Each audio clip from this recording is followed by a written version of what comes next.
Jenengan tresno Mbak Kesi mergo ayu wujude, mergo mobil apik mergo wujude, omah gedhe mergo wujude. Yen sampean ning donya kabeh tresno mergo wujud, piye carane nresnani Gusti Allah sing tanpa wujud? Aku boleh membantah? Boleh. Nuwun sewu. Sampeyan yen duwe pendapat lamun to Gusti Allah ora wujud kuwi salah. Kok saged? Gusti Allah ki wujud saka cedhake karo awake dhewe nganti ora ketok. Leres Mas. Jenengan ngerti alis? Wujud mboten? Wujud. Mergo cedhake karo mata, akhire ora ketok. Ketok sampean ra ngocok. Iki omongan tenanan tak goblok pisan mengko ora. Iya tenanan lho, Bos.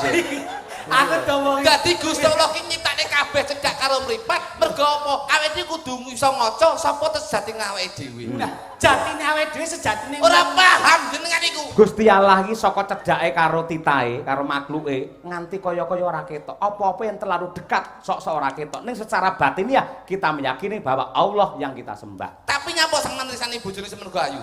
Kuwi salah. Anu mergo atine apik. Ora. mergo ngene Mas kabeh. Kok melu-melu? Debat gak pas. Ngoten niku, Mas Sewu. Debat piye? Lah nek kabeh wujud lah nek sampean. Nyapa? Piye lek nresnani bojomu? Loh, mergo apa? Loh, Mergo yakin. Loh, bojoku bisa nggawe seneng atiku, bojoku bisa nggawe hidup berumah tangga sing sakinah mawaddah warahmah. loh. Lah kepiye lehmu nresnani kendaraanmu? Mergo yakin. Mobil tak gawe nyambut gawe ning ndi ora bakal rewel. Loh, Olehmu tresnani omahmu piye carane? Mergo yakin omah iki bisa tak nggo gedhekne anak-anakku besok. loh. Kesimpulane Karo Gusti Allah mergo yakin Gusti Allah kenek sing ngancani awake dhewe sing nyipta awake dhewe. piye? Kowe tresno karo bojomu, Saya cinta, karo anakmu. cinta. Lek diceluk bojomu, Aku mesti makan. Kalau anakmu? mergo tresno. jenengan jenengan. Nyapa kuwi ae lho, nyapa aku. Aku tanggunganku sik akeh. Tresno karo bojone. Tresno karo Mbak Kesi. Pancen sampean ki wong wedok sing anu anyep, sing adem. Ora kaken polah. Nggih. Tenang, Lugu. lugu. Iya. Ora kok. Kowe ki bocah ki anggere ngomong guyu. Enggak, maksudnya wong wedok sing anget iki sing piye? Aku tuh Anyep. bingung.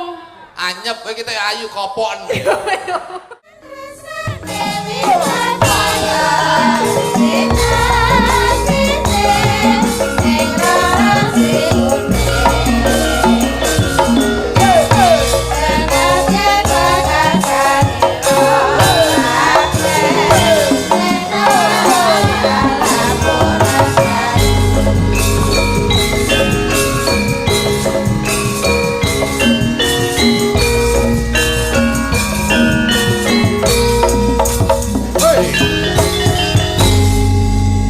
Alhamdulillah. Sugeng dalu. Assalamualaikum warahmatullahi wabarakatuh. Mas Klidik.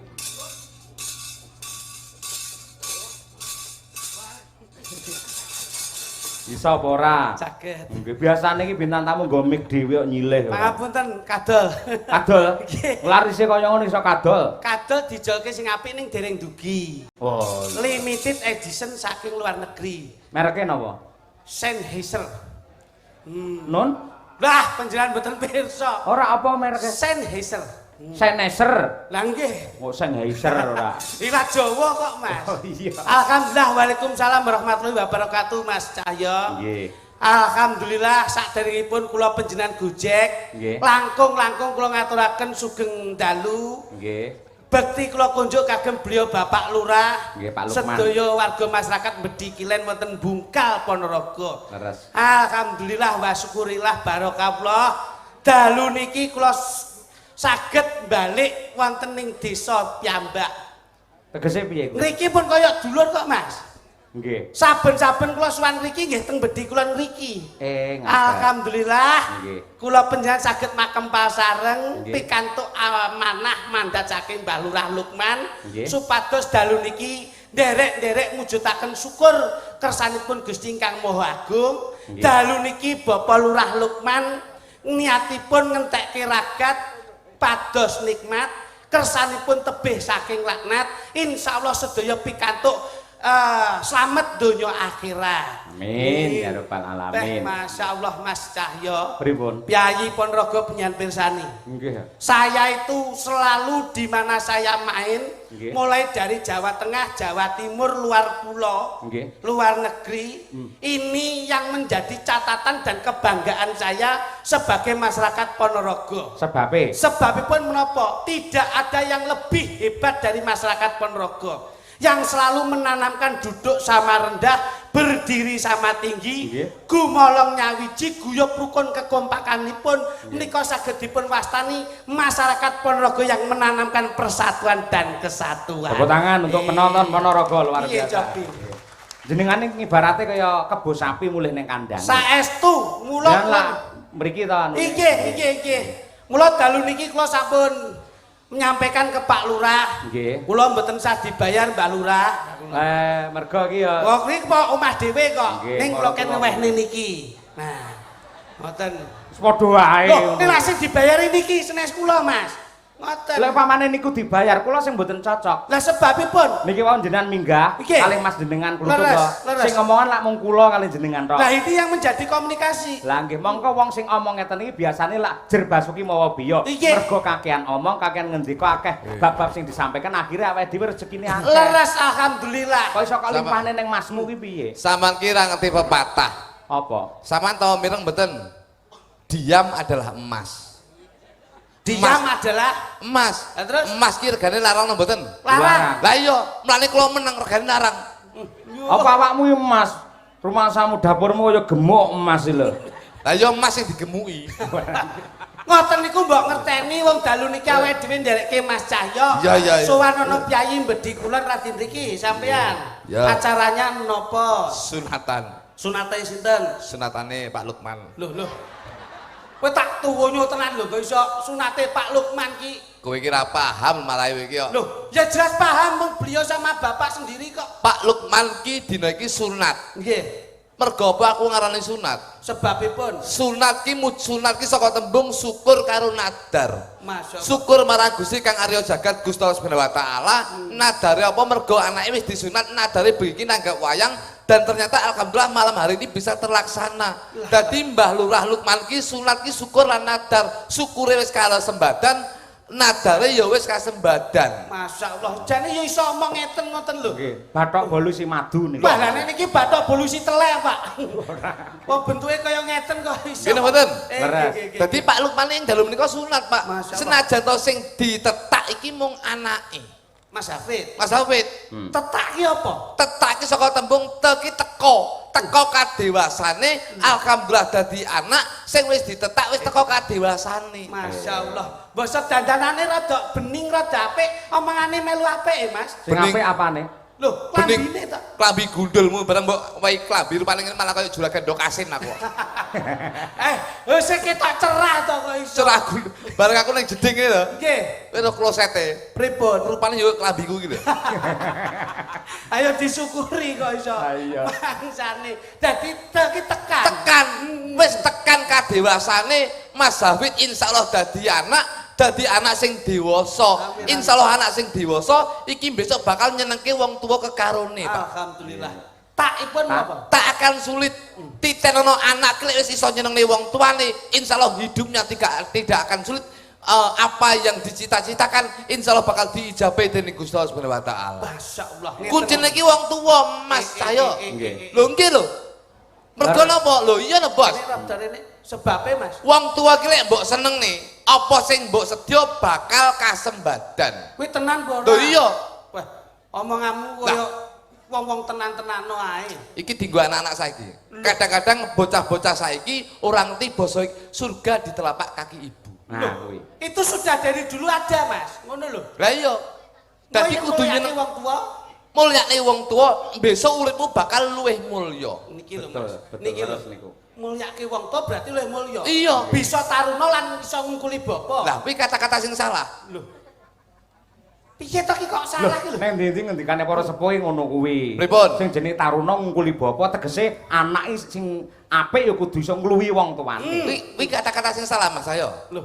Kok Tarno Kuli Bapa piye to sampean? Mas Cahyo ki sarjana lho. Sarjana, tapi lek dari kata-kata itu saya bisa adu argumen, Bos. Wah. Lha kuwi kekudangane wong tua marang anak. Kowe le aja mung padha karo aku. Yen aku dadi lurah, kowe dadi bupati. Yen aku bupati, kowe dadi presiden. Tegese luwih dhuwur timbang bapake. Itu kalau orang tua itu profesinya positif. Nun sewu lho. Tarno Kuli Bapa boleh. Mbah Lurah Anak sampe dadi camat, dadi bupati oleh. Panjenengan bapake nggih dalang to? Nggih. Saiki dadi dalang panjenengan dadi dalang kundang, oke. Tarno Kuli Bapa. Tapi kita lihat dunia itu paradok. Wah. Bahasamu kayak mahasiswa rek. Kowe mbiyen apa tau sekolah menengah apa? Aku tahu sekolah menengah kejeron minggir neh aku. Maksud saya perguruan tinggi. Perguruan tinggi malah ndek iki sambar bledek mudune. Ah contonge. Wong ngomong serius kok Iki, iso. aku iki serius iku lho serius. Dadi kata-kata niku, Bos. Nun sewu. Tarno Kuli Bapa, itu lek profesine wong tuan itu positif. Nun sewu. Dunia itu paradok, enek sing apik, enek sing ala. Yen wong tuane nun sewu, yen wong tuane iki nyambut gawe maling umpama.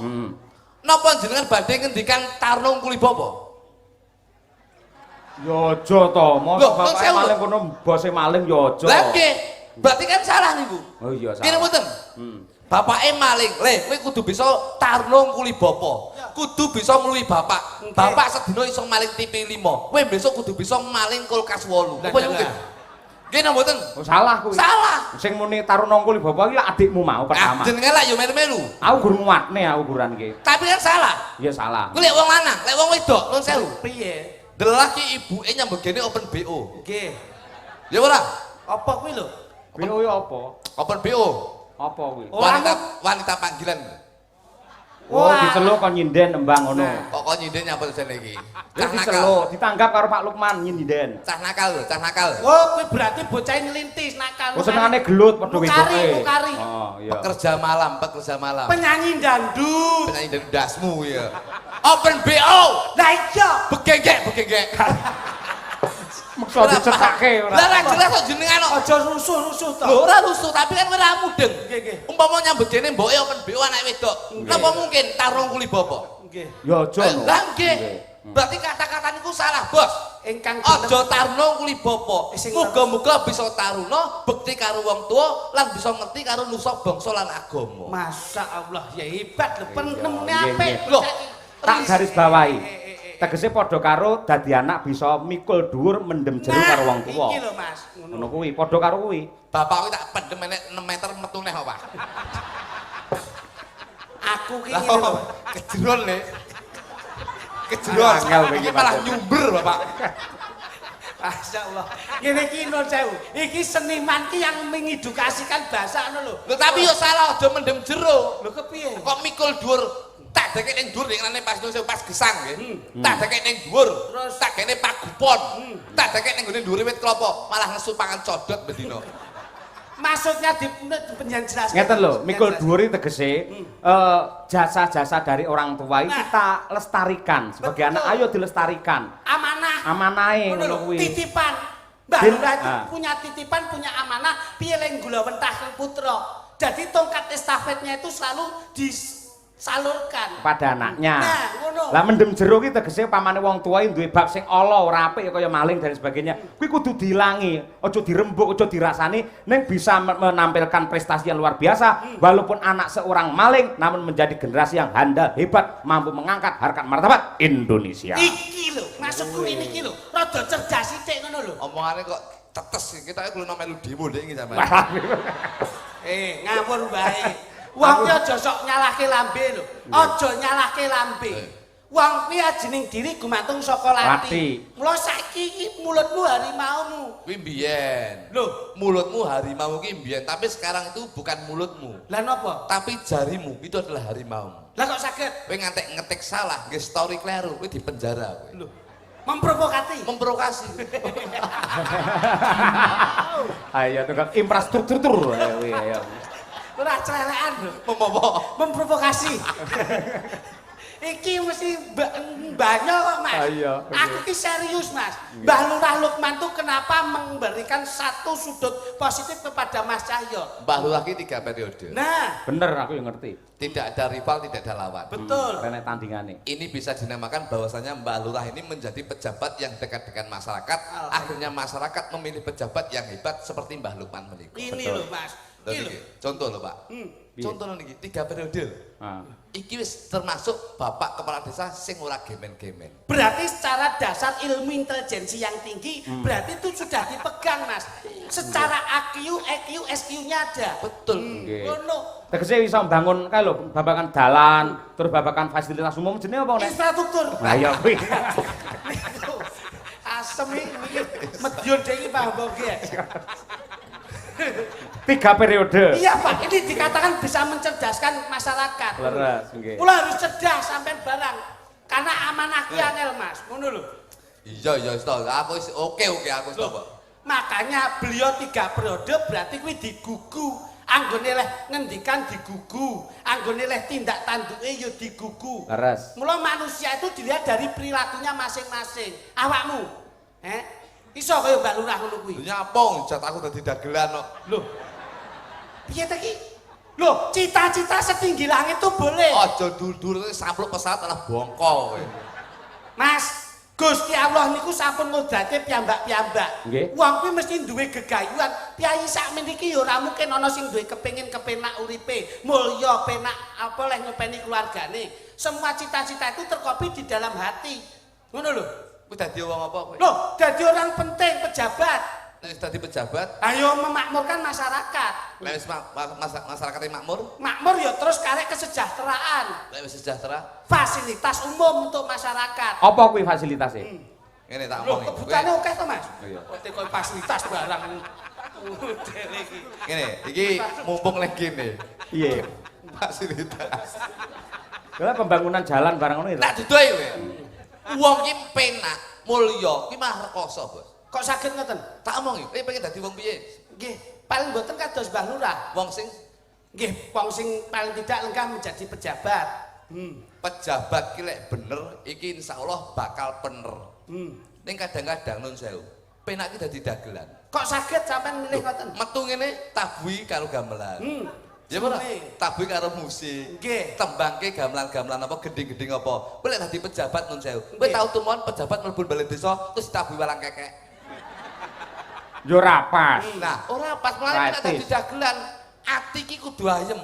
Wah, iki marai ra iso maca, Mas. Dadi nek kon nyalon Ngene. apa-apa ra Kowe bener. pengen dadi apa? Wong sing Sukses. wong sing Sugih. Ayo sugih ning sukses ngono. ngomong.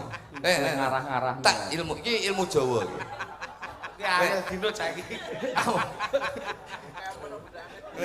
Rasa gandeng, bendino petuk gandeng. Wong bendino lho amal kok dadak gandeng barang. Gandeng iki rasaku. Gandeng iki bayar goblok. Mangsane iki lho kok iso. Tapi pengen dadi wong sing Sugih. Sugih. wis salah. Lho, pripun? Aja dadi wong sugih ning dadi wong cukup. Kok saged ngoten, Mas? Mergo wong sugih ke wong sugih ke mesti urung cukup. Urung karo alek cukup. Urung karang cukup. Jangan persani. Wong sing ning gone pemerintahan kae, Pusat pusat kae, enek wakil menteri sugih ora? sugih, Pol. Nyatane sik kurang cukup, sik korupsi. Lho, Ya ora? nggih. Padahal wakil menteri lho kuwi. Iya, sugih nesune nagih. Wis sugih lho niku, Nggih. Bos. Ning sik kurang cukup. Ning beda karo wong cukup. Wong cukup ki mesti sugih. Mergo apa? Mangan ibaratnya nggih sego lawuh krupuk kae wis cukup. Wis rasane wis sugih atine. Kaya mulya. Mulya. Nggih. Numpak kendaraan ibaratnya sing ora tau dipajekne, ora nek plate, ya wis nyaman karo bojo anake. Oh. Nggih mboten. Leres. Wis cukup. Mergo Dadi- cukup ya? Iya. Dadi sampean antarane sugih karo cukup milih ndi? wong cukup. Kok Gini, iso Mas. cukup? Loh. Upamane bojomu njaluk apa-apa saiki. Loh, ya wis. Monggo sing jenenge wong wedok lak skincare kaya ngono, perhiasan kaya ngono. Loh, kula mesti cukup. Mas, aku tukokno skincare. Cukup. Aja mbok terusne. Wong Seto, cukup. seto. Pamane njaluk mas-masan, kalung. Cukup. Aja mbok terusne. Wong cukup ki penak, Bos. Mas kudu nggo arep iki berjanjian arep Wes. keyakinan ki lha tukokno sing anyar. Wis cukup. Sing lawas sae gawe. Wah, Dadi cukup ki kesederhanaan to. wong cukup ki luwih sugih. Loh, ning lak sugih lak ora tenang. Ora piye? Ora tenang. Beda lho. Ngono, wong seneng tenangi maju yo. Lah kowe iki cukup nek ora tenang tok. Ora seneng. Lho, ora seneng. Lho, iya to, Mas? Kata-katamu ya bener tapi kadang-kadang kleru. Lho, aku ki dulurmu nom lho. Dulu tapi sok bleset. Lah kowe lak ora duwe rasa seneng nek ora sugih. Seneng kuwi kalah karo wong tenang. Lah piye kuwi tundane? Ngene. Wong seneng ki wong seneng kuwi kalah karo wong tenang, Pak. Kok iso? Wis seneng ya. Nggih. Karaoke ning room. Ning atimu ora tenang, perko wedi konangan bojomu. Ya apa ora? Nggih. Ning nek wong tenang, nun sewu, arepe nyanyi ning gone sawah, arepe lho iki teko lho sing wong iki lho teko. Kuwi tenang banget kuwi wonge. Iki wong tenang ya cukup ya iki. Dek nek kesusul ari-arine ngono kuwi. Seneng dek. Iya. Wong tenang ki aman lho, Bos. Urip tenang ki ya mesti seneng. Nek wong seneng urip mesti tenang. Nun sewu. Lho ya. Kenal lagi? Bener ya. Ya apa ora? Berarti kudu dasare Loh, iya. Tenang, apik. Nggih. Jenengan? Jenengan Nggih. seneng Seneng. karo bojo Mbak Kesi seneng. Lu seneng Tresno banget. kok kemana-kemana diajak. Aku wis 16 tahun ya Bu Kesi omah-omah lho kuwi. Berarti ya Delok kas pernikahan perak Oh. 25 tahun. perak mbok bakane aku karo bojoku wis meh pernikahan seng iki. Malah neyeng hilani ora. Malah Ora enak pernikahan seng perak mas ngono. Perak kan 20 tahun. Oh. Kula niku 15 tahun seng. Nggih. Jangan karo Mbak Kesi seneng. Tresno. Seneng. Sebabnya apa kok seneng? Ayu. Ayu. Sebabnya apa kok seneng pisan Kas? Ayu. Ayu. Sampan rene mau numpak napa? Ya numpak mobil. Seneng karo mobile. Ya seneng halus penak tumpakane. Karo omahmu seneng jenengan omahe jenengan. Seneng. Mergo Apik gede. Bocah ki sing ditekoki renono kok ngurusi bondone wong ki ngapa to kowe? Bene, kowe menengo, nyanti parane. Kowe menengo. Aku tak tekon gawang bleset nek kowe. Karo aku ya, ayo. Kowe nyapa guyu kowe? Lah wong dhek duwe lambe ya bekne guyu kok iso. Wah, sane. Piye? Kok sinden guyu mbok Sik terus iki sik. Ya. Mergo ditinggal guyu dhek apalane lali, tekan dino lali. Mergo Mbak Kesi mergo Seneng. Seneng. seneng mergo Ayu, mobil mergo apik, omah mergo. becik. Nah, berarti garis besarnya iki wujud. Heeh. Bentuk utawa wujud. Bentok. Jenengan tresno bojo ayu mergo wujud, tresno mobil apik mergo wujud, tresno omah gedhe mergo wujud. Yen Meripat. sampean ning donya ki kabeh tresno mergo wujud, piye carane jenengan nisnani Gusti Allah sing tanpa wujud? Nggih, Gus. Matur nuwun, Gus. Aja mbok gas Gus, iki apa tau mondok kok gas Gus. Kowe ra ngeling Nyek. kowe ra ngeling aku. Ngeling apa? Ndek aku mondok sak wulan kowe ra ngerti kowe. Ning ndi kok lak ketok saulan? Ning pondok Ramadan Ah, rupamu kapur. Balenono piye? jenengan tresno Mbak Kesi mergo ayu wujude, mergo mobil apik mergo wujude, omah gedhe mergo wujude. Yen sampean ning donya kabeh tresno mergo wujud, piye carane nresnani Gusti Allah sing tanpa wujud? Aku boleh membantah? Boleh. Nuwun sewu. Sampean yang duwe pendapat lamun to Gusti Allah ora wujud kuwi salah. Kok saged? Gusti Allah ki wujud saka cedhake karo awake dhewe nganti ora ketok. Leres Mas. Jenengan ngerti alis? Ngerti. Wujud mboten? Wujud. Mergo cedhake karo mata, akhire ora ketok. Ketok Padha karo sampean ra ngoco. Iki omongan tenanan tak gobrok pisan ning ora. Iki yo tenanan lho, Bos. Aku dowo. Dadi Gusti Allah ki nyiptakne kabeh cedhak karo mripat, mergo apa? Awake dhewe kudu iso ngaca sapa sejati awake dhewe. Nah, jatine awake dhewe sejatine Ora paham jenengan iku. Gusti Allah iki saka cedhake karo titahe, karo makluke nganti kaya-kaya ora ketok. Apa-apa yang terlalu dekat sok-sok ora ketok. Ning secara batin ya kita meyakini bahwa Allah yang kita sembah. Tapi nyapa sang nresani bojone semergo ayu? Kuwi salah. Anu mergo atine apik.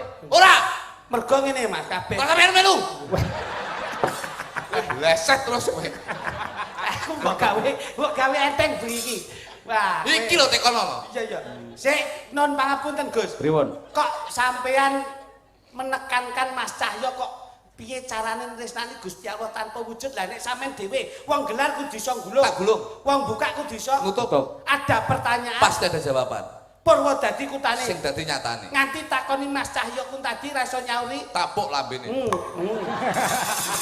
Ora mbok tekoni kok. Kembalikan Gus. Ayo. Debat gak pas. Ngoten niku, Mas Sewu. Debat piye? Lah nek kabeh wujud lah nek sampean. Nyapa? Piye lek nresnani bojomu? Loh, mergo apa? Loh, Mergo yakin. Bojoku bisa nggawe seneng atiku, bojoku bisa nggawe hidup berumah tangga sing sakinah mawaddah warahmah. loh. Lah kepiye lehmu nresnani kendaraanmu? Mergo yakin. Mobil tak gawe nyambut gawe ning ndi ora bakal rewel. Loh, Olehmu tresnani omahmu piye carane? Mergo yakin omah iki bisa tak nggo gedhekne anak-anakku besok. loh. Kesimpulane Karo Gusti Allah mergo yakin Gusti Allah kenek sing ngancani awake dhewe sing nyipta awake dhewe. loh. Mulane awake dhewe aja lali manembah marang Gusti kamur baik dumadi Gusti Allah Subhanahu wa taala. Kowe tresno karo bojomu? Loh tresno no. Jenengan tresno karo bojomu? Tresno. Tresno karo anak jenengan? Tresno. Awakmu lek diceluk anakmu budal? Loh, ya budal lho. Celuk bojomu? Budal wong bojo kok. Saiki perbandingan tresnone Gusti Allah tresnone karo bojomu anakmu luwih gedhe ndi? Tetep digedhekke karo Gustine. Saiki tak tekoni, kowe lek diceluk Gusti Allah budal apa ora? Aku ra melu-melu. Anakku sing cilik-cilik. Ayo, berarti ora tresno jenengan. Cangkemmu iki ning omah lho iki. Kok omongane kok dhewe ora ngising-ngisingke. Lek ra trimo celukno Pak Sentul ya. Iki malah mateni kancane. Kuwi bener pertanyaannya Iya, bener. Pak. Iya. Lah iya. Piye? Kowe tresno karo bojomu, Saya cinta. karo anakmu. Cinta. Lek diceluk bojomu, Aku mesti makan. Celuk anakmu. Mergo tresno. jenengan jenengan. Nyapo kuwi ae lho nyapo aku. Sak aja. Aku tanggunganku sik akeh. Tresno karo bojone. Tresno karo Mbak Kesi, Iya. tresno karo anake. Heeh. Perbandingan saiki karo Gusti Allah karo anake karo bojone luwih gedhe ndi? Ya Gusti Allah yang menciptakan kita. Awakmu ya ngono. Iya. Lek diceluk Lho Gusti bang ngono baleni aku meh. Ya, wong loro. Saiki wong loro. Iya. Apa ditimbali Gusti Allah budal apa ora kowe? Aku tetep mangkat. Nah, Apa wae sing didhawuhke jodoh rezeki pati derajat sumende marang kersane Gusti. Kenapa kita harus takut? bener. Iki bener. Masalahnya sing budal dudu aku sik. So- Sing digoleki KTP-ne sing ketemu jo kluthuk. Wah. Nah, sing ketemu dhuwure sapa KTP? Jo kluthuk. KTP ku. Iya. Lah kowe ora ngerti. Berarti kowe maca KTP kurang babar kowe. Kowe ora iso re. Misale sinten? Loh, KTP-ne kae Sapa? loh, usia seumur hidup. Loh. Dadi Sik suwi aku. mosok wong KTP seumur hidup diketokke iki lho. Wis to, pamane nun sewu ngene kabeh kan nglakoni. Leres. Nggih to. Anu aja nggih Banyuwangi kok dia. Lah sing dhisik awakmu no ora ayo. Ngriki kebake agama Nggih, Mas. Mas. Leres. Mula saya yakin secara akhlakul karimah, Nah. secara jasadiah, secara kolbiah, Betul. ini insya Allah tertanam dengan masyarakat Bedi Kulon. Mulane Ponorogo menika saged dipun wastani hidup dengan budaya, Akan indah, hidup dengan agama, akan terarah, hidup dengan ilmu, akan lebih mudah, hidup dengan olahraga, akan bergairah. Menika. Hidup dengan selingkuh kakean pola. Ayo. Nah. Pas to. Entek-entekane kuwi to. Betul. Infrastrukture lah kuwi ya. Nggih niku. Gak kena ngomong-ngomong nyenget. Bangsane.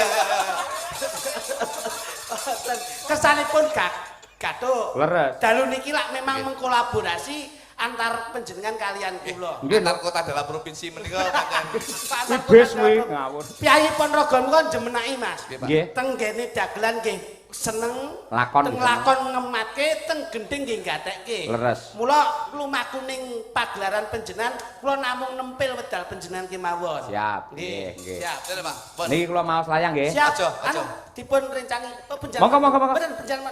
Nggih. Budi. Nggih. Nun sewu. Mas Luduk. Nggih. Kancana Niki gandeng enten layang nggih. Nggih. Tak macane. Aduh, menika kleru Pak Kas. Lah piye? Sing pripun jalan? Iki enek layang to. Nggih. Saking Setrusna Budaya, tak macane. Lentu Pak Cahyo menika. Sing bener piye? Tak wacane. Iya. Nggih. Jenengan iki sik lentu Pak. Jenengan niku kula benerne malah duweni kula pripun jenengan Mas Cahyo. Lah jare arep apa? Kowe manut to dalang kok. Dalang ki makrifat lho. Iya ya. Iki lak kaya sing ngendikane adimu mau lho. Nggih. Ponorogo ki lakon ya Lakon. seneng, Nggih, nggih. lagon ya seneng, Nggih. guyon ya seneng. Nggih. Gandeng ana layang, Nggih. nggih to. Sampeyan meneng dhisik iki tak macane ngono lho. Pripun Pak Cahyo? Tak macane. Lentu Mas Cahyo. Sing bener Tak wacane. nyoh nyogur maca rayaan nyapa lho. nyoh. Lah iya wong piyayi ki ora medhit kok iso. Wacane, tak wacane. Ayo. Lah saiki aku takok, gandeng layange wis. Tenang. Kok tak balekne penak. Iki tak macane. Perlu sing bener tak wacane. Apa kok? Wes kene gini lho, sing bener gini lho. Sing bener nyogowenen. Lah ngono lho. Nah, karepe Mas Cahyo iki macane piye? Ngono lho, angel ora basa. Ora kok macane unine iki lho. Tulisane maksudnya. Nah, Nyawa cenel dhewe. Ora ki awakmu kaya nggih. Eh. Kok sapa to? Kok sapa iki? Kok sapa? Jan iki. Lek saka Piyayi sapa asmane yang sponsor Dan sapa? pripun? Saka Heh? sapa? Lek saka sapa? Saka jenengan lho. Kok iso? Lah kok kulur ini priyo? Oh iya. Assalamualaikum Pak Dalang. Nggih. Sumdalu Pak Dalang Ki Cahyo Kuntadi kula nyuwun gubuk asmara. nek maca karo ndingkluknya mbok ngene dadak ngene. Nah. Keduren ngene lho. Nah. Gubuk asmara lajengaken jaranan ingkang ngayahi Mbak Winong Nawangsih saking kula Mbah Kademin Jepit Etan. Jepit kok jepit ya. Jepit Etan lapangan. Matur nuwun wae, Jepit Etan lapangan. Mbak Oh, Kadimin Jepit ini, Etan Mbak. lapangan. Mbak Kadimin. Layakno digambari lapangan barang. Loh, lan ndi to, Mas? Oh, wis dikerok sukete. Tunggal menggok kuwi tunggale ya. Suket to dikerok. Aku kelingan nek bojoku. Alising lho Pak, alising lho. Tukung-tukung Winong Nawangsih berdiri coba kaya apa? Iya, Dok. Yo. Iki lho bocahe.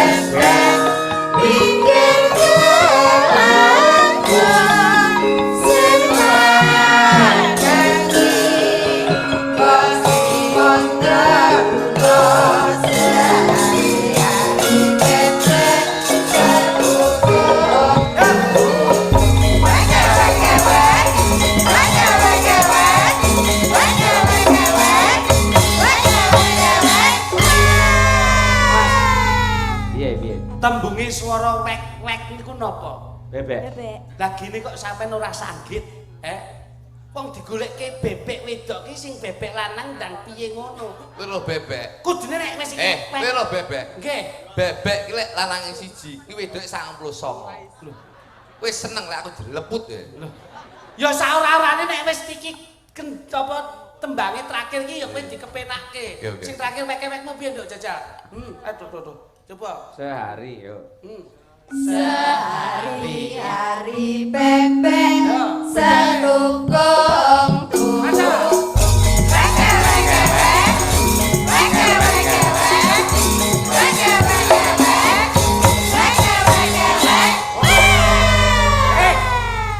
Sing wedok ki wek. Kowe ki ndang wek ngene. Wek-wek. Bebek lanang ndang wek. Ndang wek. Iya. Bebek wedok wis ngono kowe ndang. Kowe ki ndang nyeto wek ngono lho. Apa iso? Piye?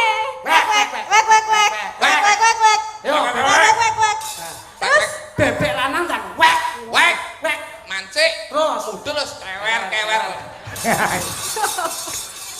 kok kewer ki yo. ngerti setelane aku. Sepelan tutu dagan lho sepelan berapa. Lah iya ndak ngerti makanya aku ndak mudeng. Lah yo kowe iki wek-wek ngene to. Iya wis iya. Aku mangkring. Iya wis. Terus wek. Ora ngerti karepe wong wedok ki rasah maido, ya nduk ya. Iya. Kowe kepenak ndi karo kene? Derek. Penak ya. Oh derek kowe berarti kowe manutan kowe sak itu. Iya, emang. Kowe pilih kono aku. Derek. Sing Oh, sik nek nderek. sing duwe prinsip ngono lho. Kono Pak aku. Anu Kowe lek ra duwe prinsip tabuki lho kowe. pilih sing wong loro. Oh, berarti penak. Wong loro, Mas. Terus Berarti ditugel. Separuh menengah ke atas bagiamu Mas Duduk. Separuh menengah ke bawah Mas Litik. Mosok Masmu enggak bae klok sangane bekecot. Nyapa iki konser bekecot Ayo jere, tembangmu apa, Dok? Bekecot ini maksudnya apa sih? Loh. Aku tekok barang. Apa sih? Tak tuwonyo tenan. Apa lo? Hewan seafood. Seafood Jawa. Siput. Kalau ndolek enek nang warung tulisane 0202 Nah. iki gede bekecot. Nah, lek 02 kae tumbasan kae bekecot, lek 01 aja mbok tuku kae. Apa? Kenapa? Mayit. Wong wirang. Iki nek bekas mana, Nduk? Bekas mana? Bekas moro. Bawa. Yo karo bawa. Ya, bawa. Yang bawa siapa? Ayo karo sampeyan kene piyai kene iki. Wong budaya iki. Ya kene. Ayo. Nyingkar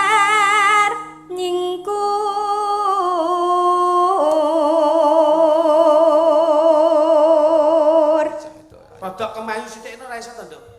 Gimana? Ingkar nyingku. Bicara ke kemayu. Wiwit tane nyingkar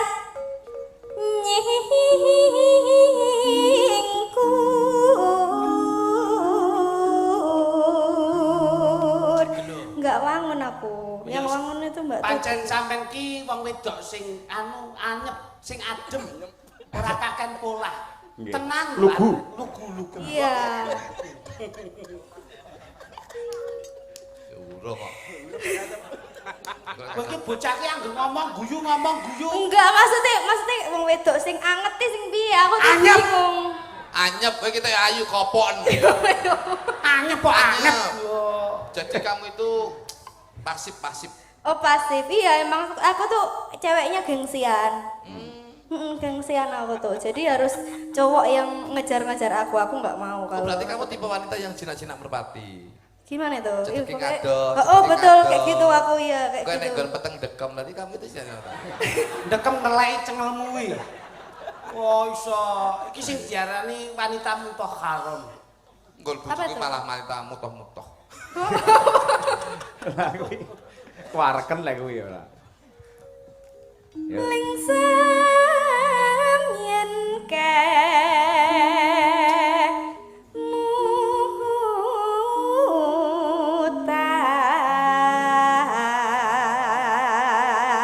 mutan.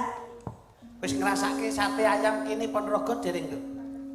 Udah, tapi udah lama, udah lupa Lu rasanya. mau enek sate kambing kok Balura? Lah kan kambing. Tapi kan sate ayam pernah ya di sana tuh. Enek sate kopok loh. Enggak, apa itu? Oh, enek sate kopok. Apa sate kopok itu apa? Enak banget. Sate Beneran? blended. Sate blended satenya itu ayam, cuman bumbunya itu kental. Nah, itu. Kene lek ngarani sate kopok, enek. Tempe benguk wis tempe benguk. Enggak, apa bengoknya apa? Bengok ki kono gede kae. Tempe benguk. Kene iki enek Ponorogo Kuwi kae. lho. Enggak tahu. Langsung Besok mulai. dibeliin ya. Besok dibeliin. Lah apa-apa. Ya. Berarti kita ya iki matri. Bukan materi, aku tuh realistis. Apa? Realistis. Oh iya, wadah. Kok bodoh. Istriku juga wanita teralis. Apa Tralis ki lak yo Tralis, pager kae kok iso.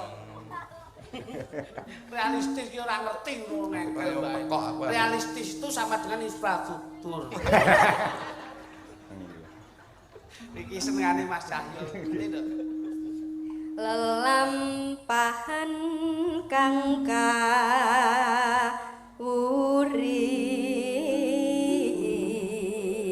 kawuri. Besok bojomu yo kayak selendang ini iki tuk dadi sinden apik. Selendang trimo sampe netok ini. Mriyayi. Bojo ki lho mriyayi. Selendang nek tak tukang selendang iki dawane nek 7 meter. Lho, Ngantek kene blebet iki nek stres, ngantek kemripate. Bal tak foto kayak mumi deh. Malah mumi. Wi. Terus? Terus Tresno tulus nadyan engku bekas marah.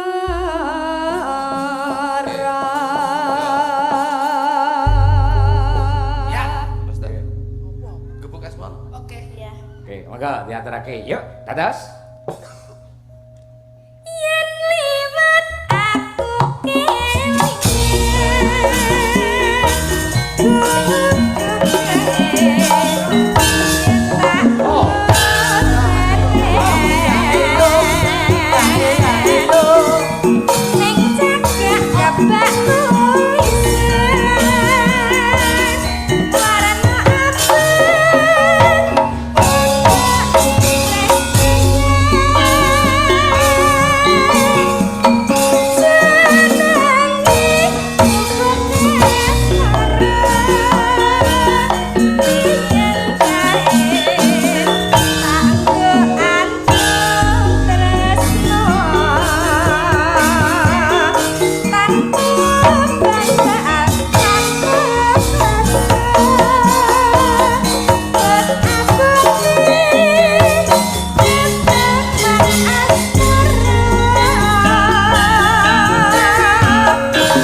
Tukang gambui iki, tukang gambui.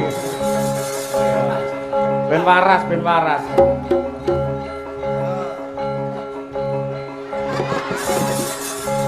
Dicombor kaya sapi ya iki ora.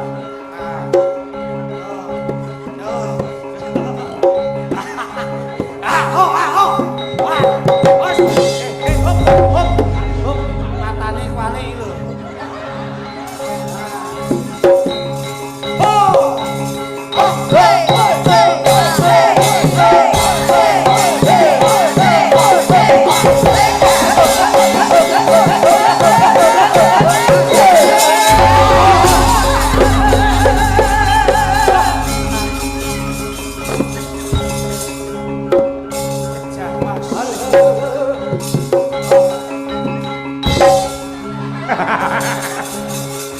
Kaya ditraksi kena gire dhewe.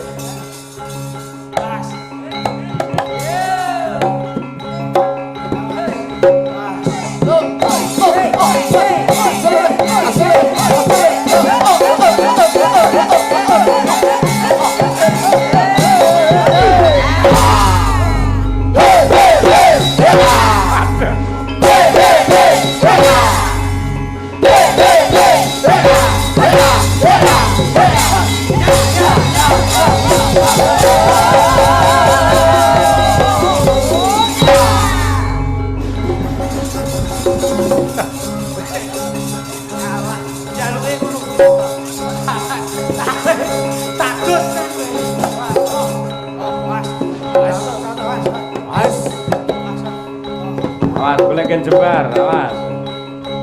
Loh, pas. Oh. Pas. Oh.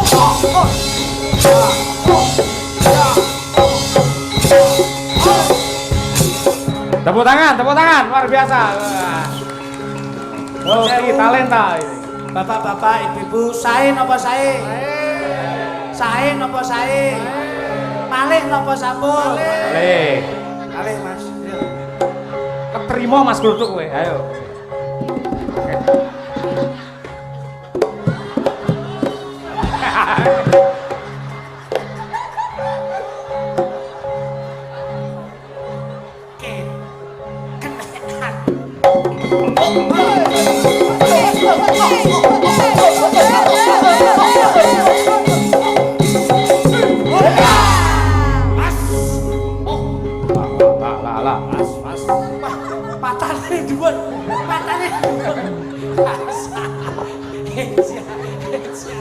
Matane ning dhuwur. Iya.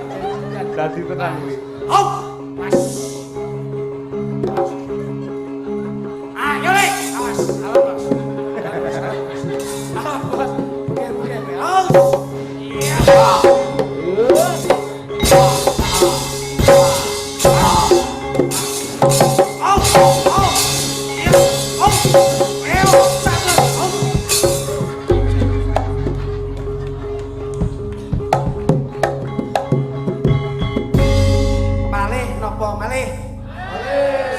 Napa malih? Malih. Sae napa sae? Sae. Sae napa sae? Sae. Monggo gek dibudalke. Kon nehke lho. Pun. Loh. Lah kok wis mari dhewe kowe? Wis. Loh, kudune sing neh kok iso. Mari. Loh, gak neh to? Wis. Wah, mripate mlili neh, Mas. Mripate mlili neh. Mlili matamu. Mlili iku ora perkara dadi. Lah apa? Kena ambune sarung iki lho. Bangsane. Lah sarunge sapa kuwi? Pak Dene lho. Mbok diombah ta, Dik. Hei, kowe iki untuk Mosok sarung? pilih kok iso. Sarung ambune damen. Ngono kuwi kena royalti lho, ngawur ae. Suli, Dik. Lho, kuwi lho. Suli. Ono nyilih mangsang. Mas Kluthuk, jenengan lak ngambil sarunge Pak Den niku to? Nggih. Monggo nggih golek dhuwit jenengan to? Nggih. Akhire entuk dhuwit mboten? Oleh. Lah kudune ra ketang pira diparingi. Nah. Tondo tresno. Barokah iki enek. Nek kuwi. Ndun, Sarung sabdane aja nganti wurung tegese nek iya ya iya yen ora ya ora. gara-gara sarung lho, lehmu joget barongan ya apik. Lehmu joget apa kuwi jaranan ya apik. Nek rumangsamu ngene iki mlebu TV, cara dituntut, wah kuwi sarungku kena undang-undang kowe. Royalti kowe ngawur ae. Mergo sarunge Pak Dik kuwi bukan hak milik. Kowe iki menteleng maklar tok menteleng lho ya. Loh, aku lak yo ngewangi Pak Dik to, kuwi melu teles ngono kuwi jere. Bangsamu. Oh, Sik, pirang Dik. persene yo diwehi. Sarunge nganti mambu ngono mergo ya sing kagungan kan gur kuwi. Nah. Lek jenengan paringi dhuwit terus nggih tumbas sarung meneh. Wah, jenengan ganjarane luar biasa Mas Kluthuk. Ora mesake. Sat. Ya. Dik, anu regane sarunge 100 cukup 100. 100 cukup nggih. Lho mboten cekam no biasane sak tahun 200 wis ngapiki. Atlas kayak cap mangga gak ada jajah duduk kayak. Sesuk aja tuku atlas tuku globe. 100 ya, Dik nggih. Susuk nggih. Susuk selawe ya, Dik ya. Matane. Apa ya arepe sangu nyusuki selawe kok iso mangsane iki lho. Sing penting awakmu ki niat ngono. Kulo makrofin sedekah, tu niatmu sedekah. Ngono.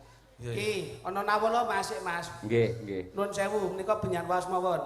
Nggih. Amit. Wah, nggih. Oh, jamu. Alhamdulillah. Kan balik ning Gontor. Nggih. Anu teng Ngabar. Ngabar Nggih. Gontor. Nggih. Alhamdulillah. Wis. Soleh. Nggih. Nyun pangestu Bapak Ibu nggih. Anak kula Brahma nggenipun nyantri wonten ing Ngabar mugi-mugi dados lari ingkang soleh. Nggih. Kok maling ini susul anu anakku, Mas. Nggih, teng pondok. Tak keki ngabar. Alhamdulillah, pondok pesantren. Anak iki ning pondok wis enek rong dina iki rong dijikuk. Teng pondok bersalin. Iki perlu tak bayar. Nggih. Sampun dipun waos to, Pak? Lah niki gur jenenge sinden niku?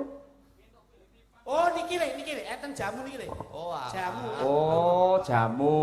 Jamu. Untuk Pak Taslim. Nggih. Birgita, Nggih. terus Jo Klitik, Jo Kluthuk, Pak Heru dan lain-lain. Alhamdulillah. Jamu. Wis kono tunjuk. Jamu. Jamu napa, Mas Luduk? Menika Jamu napa? Tolak So- larat situske to. jamu sorengat. Lho, Apa jamu kuwi? sore ngati apa? Diombe isuk jengat menika.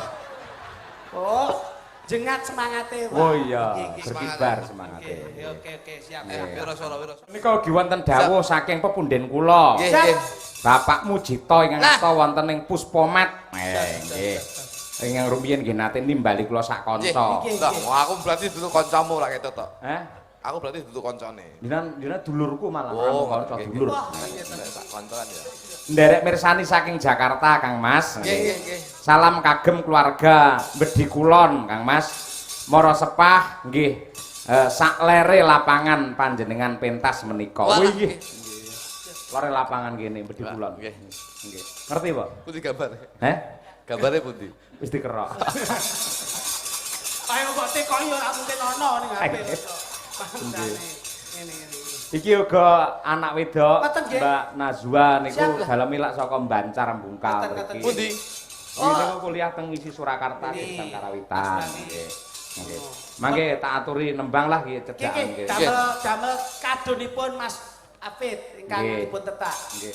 Kusuma Wijaya ya, Nduk. Saged, Dok. Boleh, Nggih. boleh nanti. Oke, siap. Ya ben dikancani karo Mbak Birgita karo Mbak Dian Munasiroh. Oke, Nggih. sip. Yo, enak. Derek. Nggih. Ayo Mas, kene Mas, bilangke Mas, coba Mas, ya Mas. Ya diaturake nggih. Cintaku sakanya-kanya kabeh karo cah ayu sing tak lembah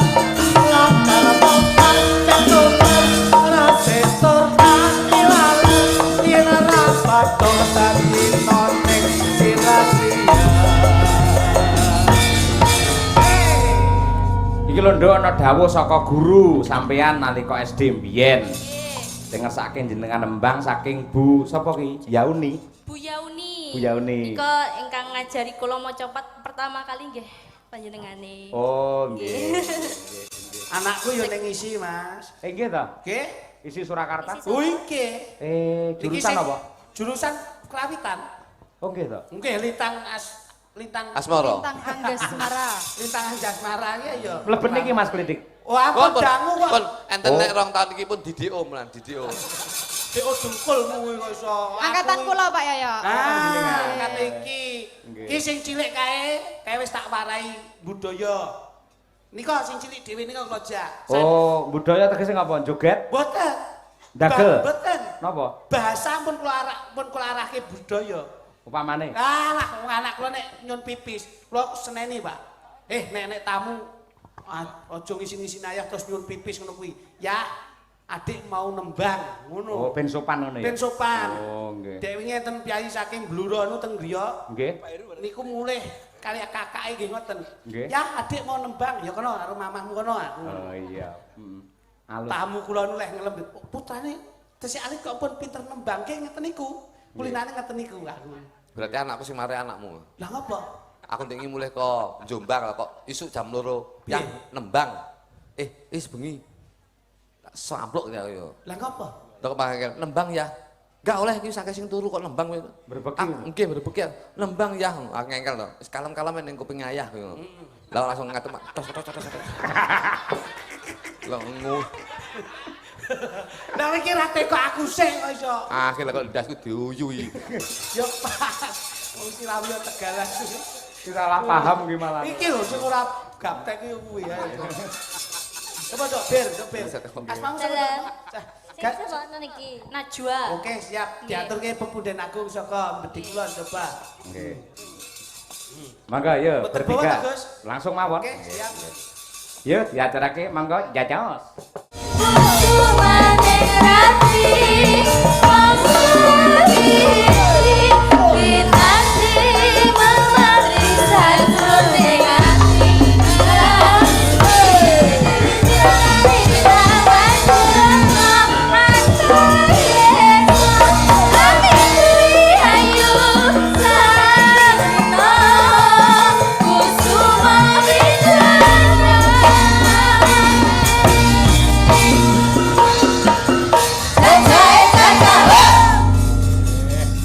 Matur nuwun Mbak Najwa. Nggih. Alhamdulillah. Mugi-mugi ibuke anggene bar dakwah ndang sehat nggih, Mbak. Amin amin amin amin amin.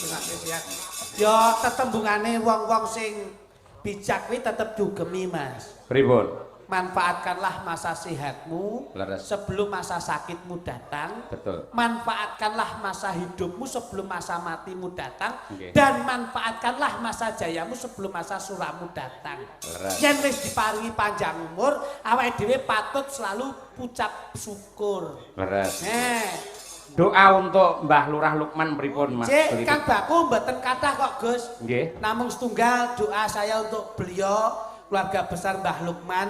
Insya Allah piyayinipun dalam berbagi kebahagiaan orang dadak golek-golek, Nggih. berbagi sedekah orang dadak ngenteni. Insya Allah dalem nika panjangkaipun Mbah Lurah Lukman. Amin, amin, amin, amin. Anggenipun netaken Keng Putra, ridho lan hidayah tansah mayungi keluarga agungipun lan lumeber sedaya warga masyarakat wonten ing Bendi Kulon Nggih. Bungkal Ponorogo. Nggih. Niki. Nggih, matur nuwun Mas Klitik Nggih. kalian Mas Kluthuk Siap. panjenenganipun. Mas Siap, Bos. Cahyo ingkang baku kula pribadi namung sadherma menungso limrah mboten nuwal kesalahan lan kekilapan. Nggih. Dalem nika murni kula panjenengan partenipun menghibur. Leres. Mboten wonten unsur menyinggung dan menyakiti. Ibarate ning dolan ning Surabaya tuku setrika. Amin. Muga-muga Mas saya tetep ngrembaka. Alhamdulillah. Amin. Sukses terus, Gus. Matur sembah nuwun.